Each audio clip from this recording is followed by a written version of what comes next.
ஐயா திரு அன்பு அவர்கள் கேட்டிருக்கீங்க, 200 வருஷம் வரை வாழ்வேன்னு நீங்க சொன்னீங்க, சராசரியா 60 வருஷம் வாழறதுக்குள்ளேயே போதும் போதும் ஆகிடுது என்று பெரும்பாலும் எல்லோரும் தற்போது நொந்து கொள்கிறார்கள். ஏன் 200 வருஷம்? என்ன ரீசன்? ஐயா ஆழ்ந்து கேளுங்கய்யா.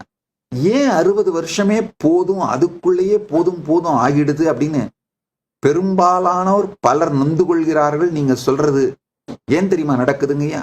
வாழ்க்கையினுடைய அடிப்படை சத்தியங்கள் புரியாமல், எதையும் தேடி நாம் ஓடாமல், நம்மை நோக்கி அனைத்தையும் ஈர்க்கின்ற ஞான தெளிவு இல்லாததனால் ஓடி ஓடி ஓடி விழுந்து வாழாமல் இறந்து போகின்றார்கள்.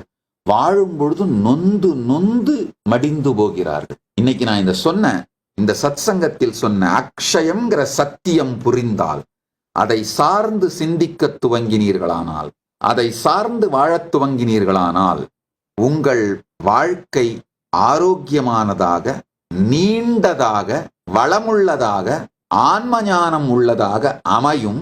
மற்றவர்களுக்கும் பயனுள்ளதாக அமையும்.